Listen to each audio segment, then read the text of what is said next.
Welcome back to the channel, everyone. Something I guess a little bit different from the beginning of my usual videos, but I thought, and you can kind of see my studio back here. I'll do a quick 360. Kind of a mess, but anyway, what I thought I would do is, since I've already gotten questions, I would show the cases that I've used with my Profotos and the case I put together to use with these Godox AD400. So let's take a quick look right now. All right, so here are the two cases that I've got sitting right here. These are the Pelican Air cases, and they're the 1615 model. They're going to be backwards because I've got to open them up for you. But so this is the one I've been using for years now with the Profotos. And you can see in this case, I can fit 5 Profotos. I've actually got a D2 in here to show that the Ds work in this case as well. But I normally have just the B1s in here. So I've got 5 lights. I've got another section here that I can use for my batteries, and then I bring 2 chargers, and those slide into those top little slots there. So I've grabbed some dividers from a couple of my other cases just to kind of make it work. And so using that as somewhat of a template, I got another one of these 1615 cases, and this is what I have set up for 6 of the AD400. So I got 1, 2, 3, 4, 5, 6 there. So the AD400s are slightly smaller than the B1s, and so I could fit 1 extra light in here. Got my chargers right here, and then these little slots right here in the middle, I've got full of batteries. So I've got 6 lights. I can easily fit 2 batteries per light in this case. So it worked out really well. And I think if you're using the 600s, you're going to be kind of looking something more similar to this setup, because the 600s are a good bit bigger than the 400s. And we'll take a look at that here in a minute when we step over here to the desk.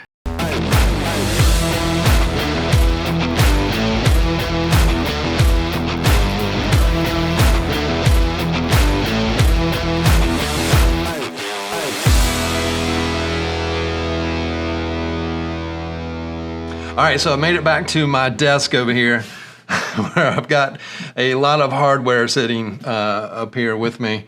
As a disclaimer, I just want to say from the onset, this is not a technical review. This is not an official review on any of these products. This is just me relating my experiences that I've had using them, and some of them, my experience is very limited. And I just thought I would share this, my thoughts and my experiences, and make a video about it, since what brought this about was the fact that I needed 13 lights for the big Pro Light Mod wall that I put together for, and I'll link the shoot up here if you haven't seen it yet, the wall that we put together for the South Carolina football shoot. And price was a huge consideration there, and so it led me to look for alternatives from the Profotos that I'm used to working with, and so that's kind of led me in this direction. But before I jump into all of that, I just kind of want to run through I guess my history of using strobes, where way back, I guess 22 years ago, I started with like the Profoto power packs with the acute heads and those types of lights, and then I moved to their first, I think, mono light, which was the compact. You kind of see the controls here. Had the frosted dome on the front, very kind of similar to what these new Godox kind of lights, this similar kind of setup. So this is where I kind of started here. We'll talk about some certain things that I look for in strobes these days, and flash duration is one of the main things that I look for, and recycling time, and that's a theme that I'll kind of go through this video. This was not good at either one. Flash duration, which means the length of the pulse of light, which allows you to stop or not stop action. The quicker that pulse is, the easier it is to stop action using these lights with your camera at the native sync speed, which with the Canon R5 is 200th of a second. So people have a hard time figuring that out, how you can freeze action at a 200th of a second, but it's actually the strobes usually overpowering the ambient, and the pulse of that light is so fast at certain power levels that you can easily freeze action. And that's something that these strobes have evolved to from back in the day when these were out. And the length of this light, the pulse of this one, I don't think even at the lowest power setting you can freeze action. You would get blur. If I was set up using the same setup with just these lights, there would be ghosting and all kinds of issues with trying to stop action. So that's where strobes have evolved particularly well. This thing's got dust on it, been sitting around. It's like a relic. But back in the day, these things were not cheap, and that's a theme that continues on with this brand of light. But I wanted to show this. This is kind of where I moved to after like using power packs and stuff like that. And from there, I guess, and if you look back at my really first video here on YouTube, I'll put it up here, was a behind the scenes photo shoot with the Gamecocks football team, and you can see that I was using these at that time, and that was probably what, 2011, somewhere back in there. So these were pretty revolutionary in the flash duration area as well as the price area. These, I believe, are still like $500, which you could get 5 of these for 1 of these, basically. It's kind of how that converts. So you could build out a full kit for the price of 1 of these Profotos. And I've still got 4 of them in here that I use to light up my cyc wall when I'm doing portraits here. And so these things have held up for quite a long while. I did have some issues with, and it wasn't really their fault, it was more just wear and tear, traveling cases, people dropping them on set, stuff like that, because when that does happen, the plastic on these is just not up to par with actually what you even see like right over here. And then another thing that I was never a big fan of was the modifier system here. It was undoubtedly, I would leave a shoot when I was using multiple of these with like a pinch in my hand, and it like a painful pinch. Your fingers, when you're trying to work modifiers onto these, it's just, I could never figure it out where it wouldn't get me at least one time on a shoot. So not a big fan, and once you get them on there, they're still kind of wobbly. The remotes and stuff were not the best for these. You can see this one is actually, the edge is kind of popped open, and the label is missing on this side. So these guys, they would still, they're not built like a tank, but they work kind of like a tank, put it that way. And so I moved, as my business progressed, I moved from these to building up a set of the Profotos. And this is the B1X version here. I started with the B1s. After the B1s, and D2s and D1s too, but I was going to show this because we're talking about battery-powered strobes at this point. And so this was an evolution from the B1s. Battery life is much better. I think recycling time is a little bit quicker maybe, but just a tank of a unit here. You can see that instead of this old school kind of frosted dome, kind of what Godox is using over here, they have a recessed, the light is kind of recessed in here, and then there's just a glass lens on the front of the light right there. So a different design. I wasn't sure about that when I first saw this come out, but these things, they're tried and true. Let's talk pricing though while I have it out here. So one of these is around, I think it's $2,700. Flip this over. Yeah, $2,700 right now. And then I like to have more than one battery with me when I'm working on a set, just in case we go long, or even in prep for running out of the first battery, I'll have a backup. And to have a backup on this is another $380. You've got remotes. This one is kind of the standard air remote. This guy right here is like $400. This is their TTL remote, which functions similarly, but you can't access each one of the lights unless you put them into groups and stuff on here.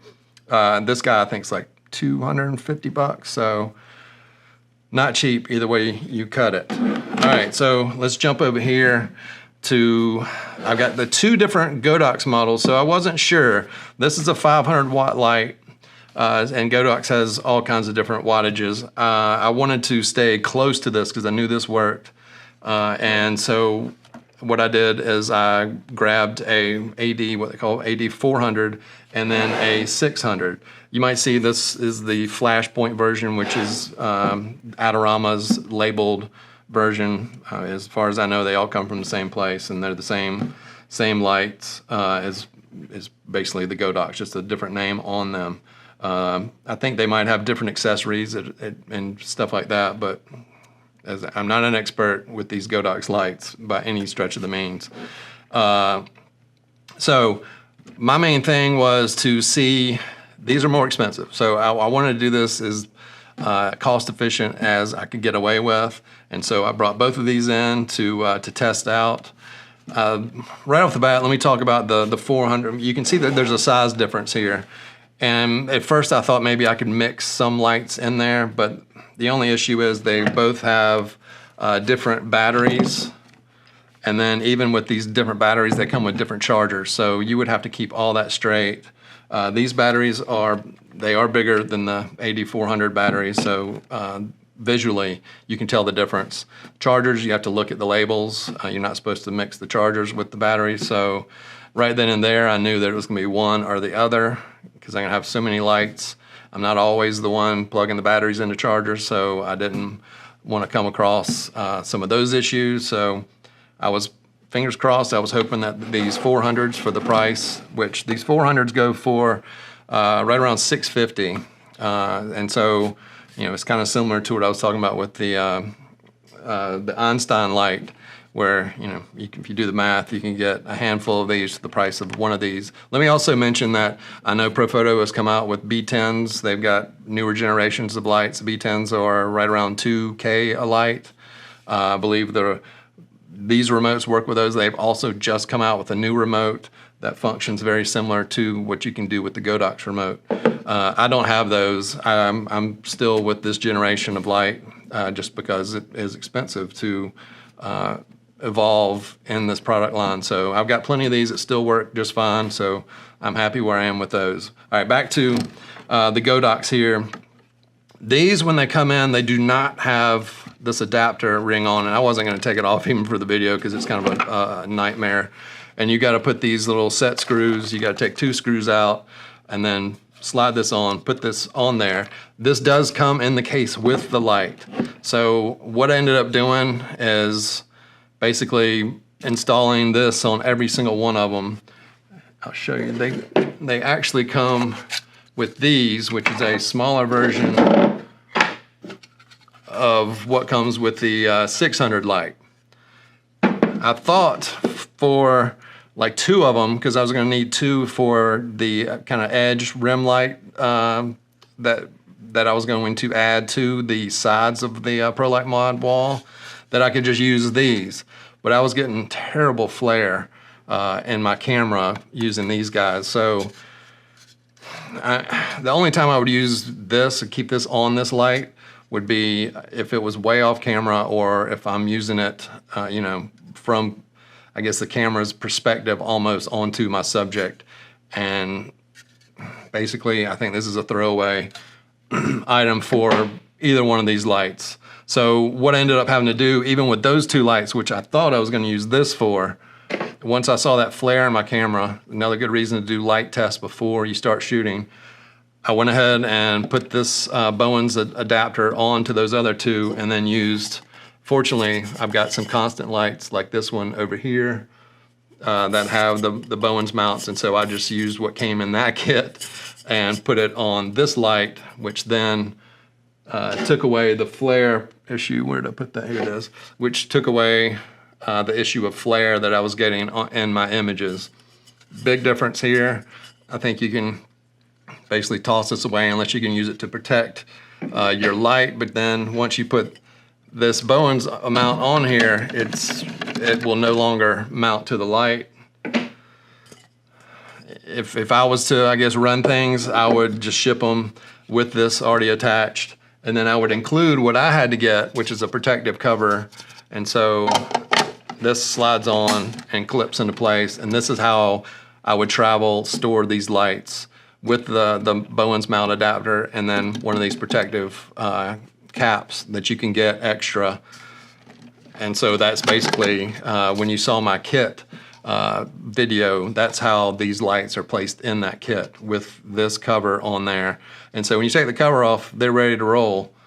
One thing, having been using these lights for a while, pulling or mounting modifiers and then pulling modifiers off, you do not have to worry about catching the bulb. So with these, if you've got a heavy box or something on either one of these models, you've got to make sure when you release the mount here that you're pulling it out and then off and not just letting it fall off, because it will catch your bulb here. And these, I don't have the pricing for what these cost, but you know, you could, if you break it on set and you don't have a replacement, you could be in, you know, a bit of a pickle. So those are some of the differences that I've noted between even these two models. You can see the difference in size, and I did weigh these guys. I weighed all three of them. All right, so the 8600 here comes in the heaviest. This guy is 7 pounds, 3 ounces with a battery.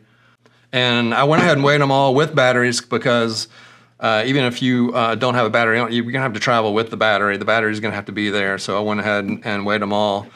So you go from 7 pounds to 7 pounds 3 ounces down to 5 pounds 5 ounces, and you can see it's just a much smaller form factor.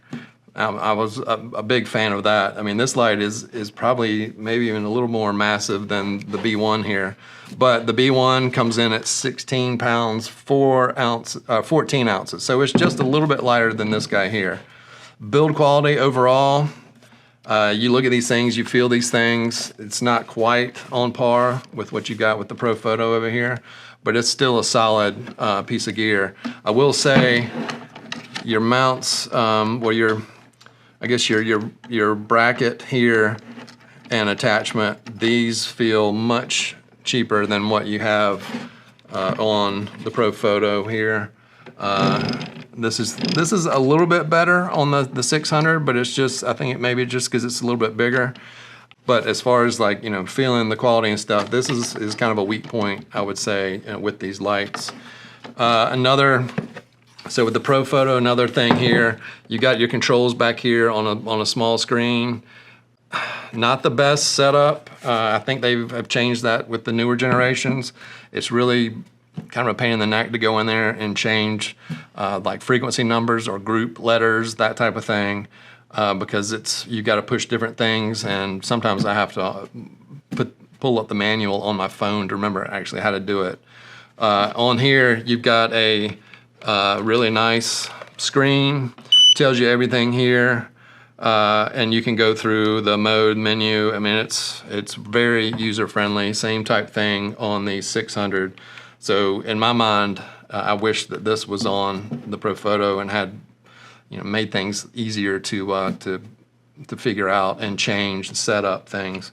Also the remote here, and I'm still not an expert on these with the remote, but this remote's great. You can set up different groups and stuff on here, and you can see what your lights, what power your lights are on. You can't do that with these here. You can turn the power up and down, but you don't know exactly where the power is unless you go around and look at the back. When you use this in conjunction with these Godox lights, you do know what the power is on your light. So, you know, if you're working a certain ratio or something like that, you can easily dial it in on the back here. These, you basically have to go around at a certain point and manually maybe adjust a light here or there to make sure that you kind of know where you are. That's a big thing with their new remote that they fixed up, but I don't believe it works with these B1s. I think it's more for the B10 models and up from there. Hopefully, I just don't know if the technology goes back as far as these lights, as far as that's concerned, but Profoto I know has addressed that. But once again, like this remote, I think is like $70. The Profoto, I think the new remote is maybe $300-400. So you're definitely playing around in a different category as far as that's concerned. Being a little nervous about switching up brands of lights, but knowing I needed to because of the price of these lights, what I did is I got these in and I did some tests. And so what I thought I would do is kind of recreate those tests for y'all. And so we'll jump to that right now. All right, so here's kind of my informal lab test I did before this photo shoot, and I thought I would share this with y'all.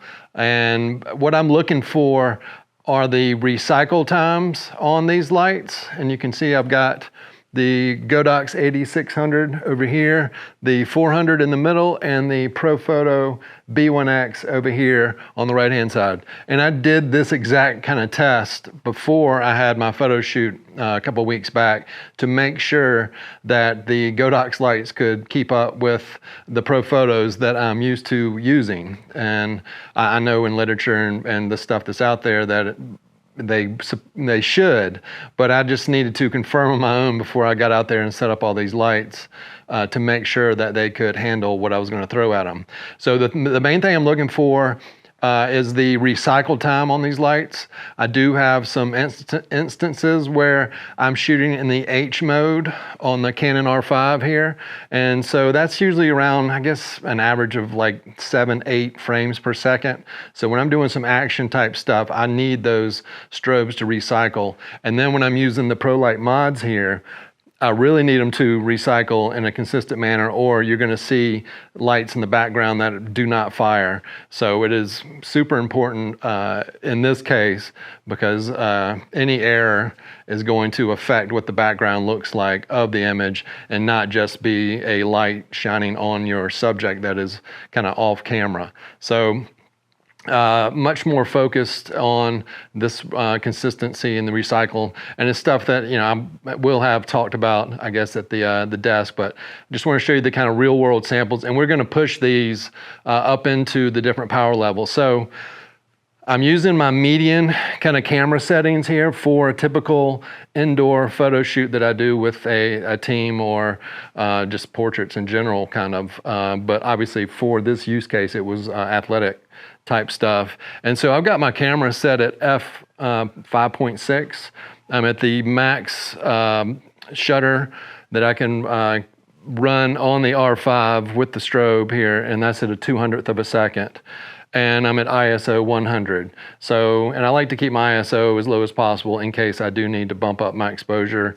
I can go to 200 to 400 if I need to during a shoot if I'm noticing some instances where I need to increase that exposure. So these are my kind of base level settings, and this is what I'm going to use for my test and what I did use for the test here. Now, I know right offhand what the flash durations are by the literature and stuff that's out there. Having used the Profotos, I know I'm really safe around the halfway point, like on Profoto. We'll get into this too. Profoto, if we haven't already, is 1 through 10. So I know if I'm near half power to probably up to around 7, I'm usually good on the flash duration, which helps me freeze action. It's not actually the shutter here, it is the actual pulse, the length of the pulse of light that's helping me freeze the action. And then with the nice thing about the Godox lights is they actually tell you on the light as you adjust the power, it tells you the flash duration right there on the screen, which is fantastic to have there. I'm really impressed with the Godox screen, if I haven't said that already. So I've got these all set around 50% power. So on the Godox, that's 1/16, and on the Profoto, it is at 5 on a 1 to 10 scale. So that's kind of where we're going to start. I'm going to hammer down on here. Usually what I will do is it's not more than a couple seconds. It's catching an action clip, or it's a sequence of action shots of a player doing, if it's basketball, it's maybe going for a dunk or doing some quick dribbling or kind of running through frame. Football, running back and forth, all different types of action type stuff. So I need to make sure that these lights can handle that when I'm using them in that kind of situation. So let's start out. This is going to be f16 on the Godox and f5 on the Profoto. I'm going to hammer it down here for probably 2-3 seconds. And I've got another camera over here that's going to record my screen. I'm tethered to the computer, so we'll be able to see exactly what is going on. Just other notes, I'm using the Godox remote here, and I've got the optical sensor set on the Profoto. This is more about Godox. Like I said before, I've been using Profoto for years. I'm confident in what those lights will do for me, and so I'm going to give Godox every opportunity to succeed on these. So, all right, so here we go at half power on all these lights, and let's see what happens.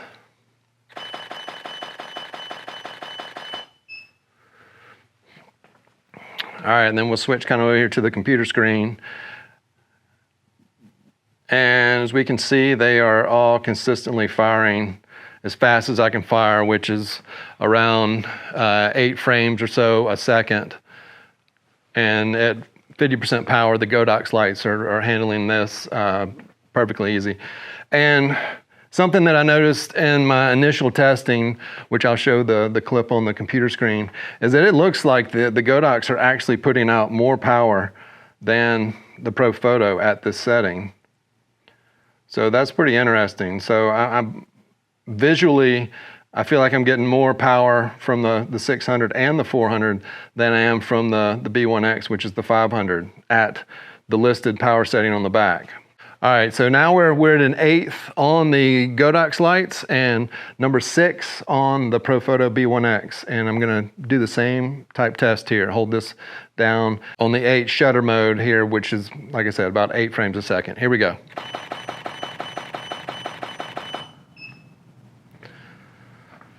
And then looking back over here at the computer screen,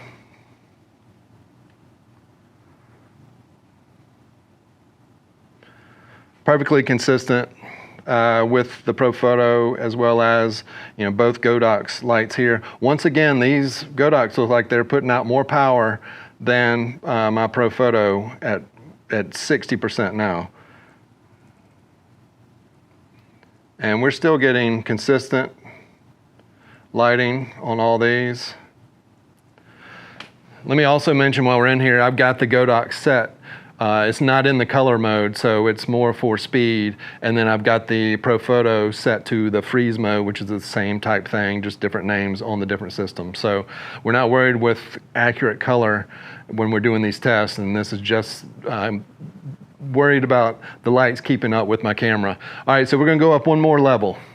Okay, so now I've got the Godox light set to a 4th, and I've got the Profoto at number 7 on the back there.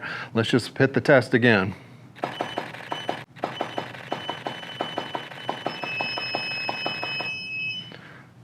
All right.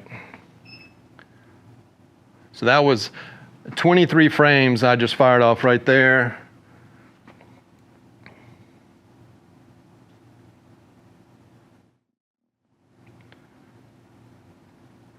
And let's start from the top here.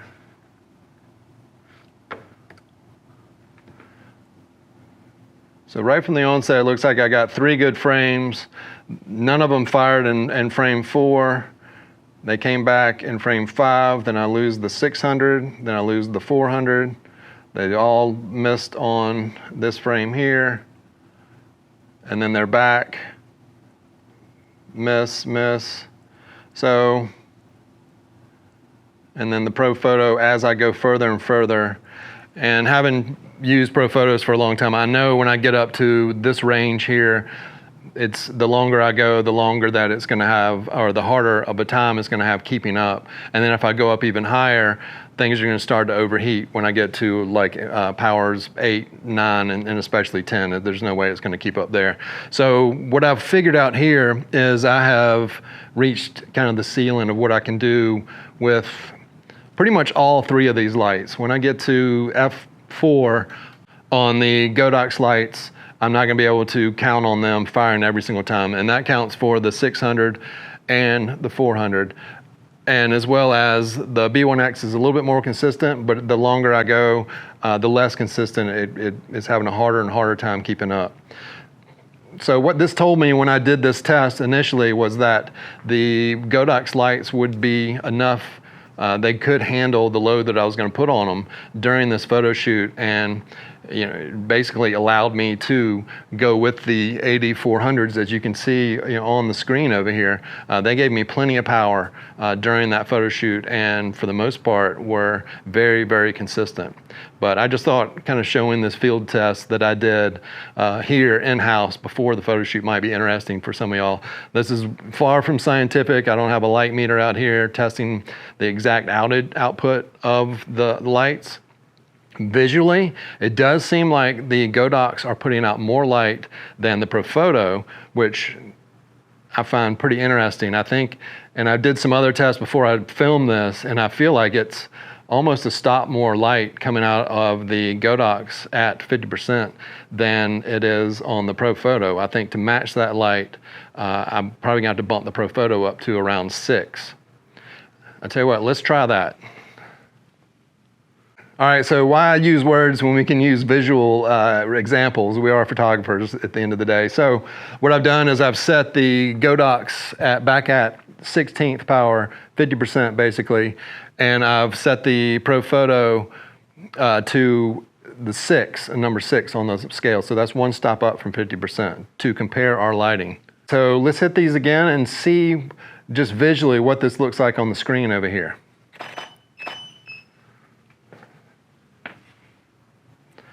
All right, so if we're looking at the screen, the Profoto now at level 6 is looking a lot more like the two Godox here. And I might actually bring it up maybe 2 more tenths. Let's try that.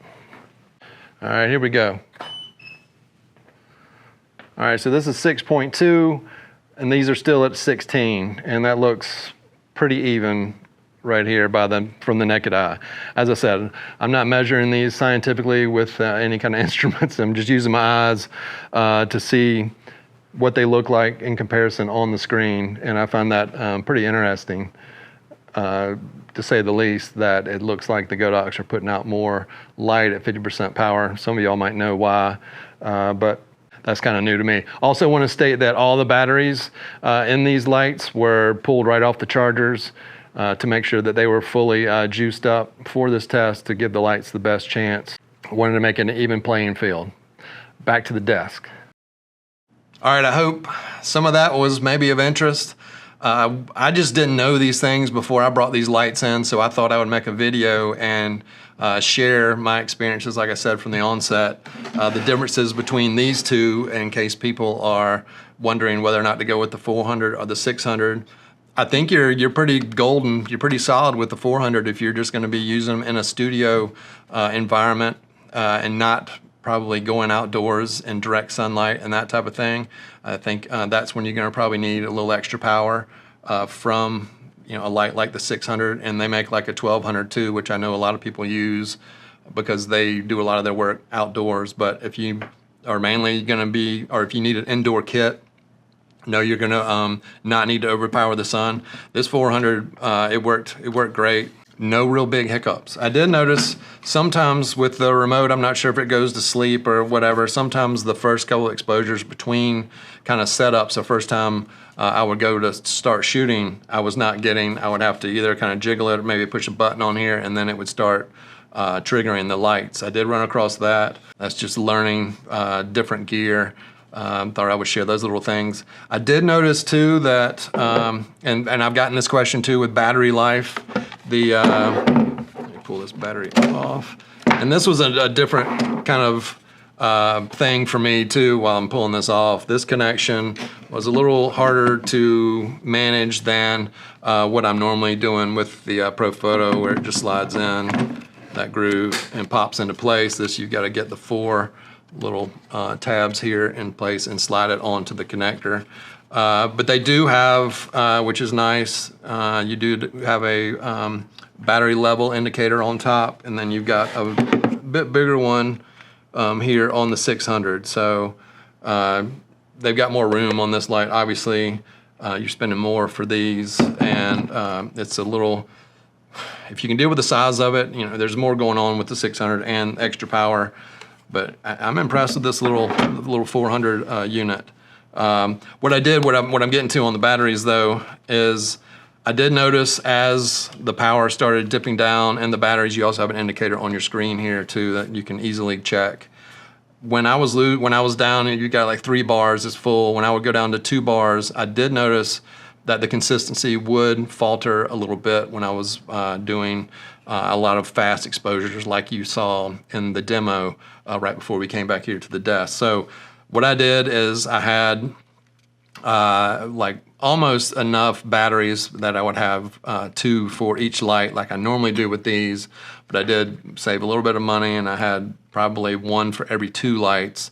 But what I would do is cycle those during the day, and so I wouldn't have a bunch of those lights that were down a bar on the battery indicator, because that is when I noticed that things would not be as dependable and some of the flashes would not go off. And as I mentioned earlier in that demo, when you've got them on camera, it's a big difference than when they're off camera. And you know, some of those might end up being usable images, but when they're not firing in those Pro Light mods, then you see it right there on camera. And so, and I want to say too that these are not 100% dependable as well, but as long as I kept the battery pretty much as close to full, I didn't have many problems with these. But I mean, during the course of basically a week, there were some instances where I did have frames where usually it wasn't more than 1. So if you're looking at it, I've got 12 lights basically on camera, and every now and then I might have 1 that did not fire. And but overall, I'm happy that I use these, and you know, I thought I would probably be unloading most, if not all of them after this past shoot. But they did so well that I think I probably will keep most of them in-house here and use those as my Pro Light mod light sources. So if they didn't do the job, I would be unloading them and letting y'all know here, but they did do the job. Great price point, the entry level. It's just amazing where we are nowadays with photography and what you can, you know, with cameras, lights, what you can get at such a low price level and get yourself started. It's come leaps and bounds from where we were, you know, probably 5, 6, 7 years ago. So anyway, let me wrap it up here. I know this video has gone a lot longer than I wanted it to. So if you feel like it's worthy, please hit that thumbs up. For more information just like this video, you know, hit that subscribe down there. In the meantime, you can always find me on social media at Manfrotto on Instagram and Twitter, and at the Pro Light Mods account on Instagram as well. So y'all stay safe and healthy out there, and I will see y'all in the next one.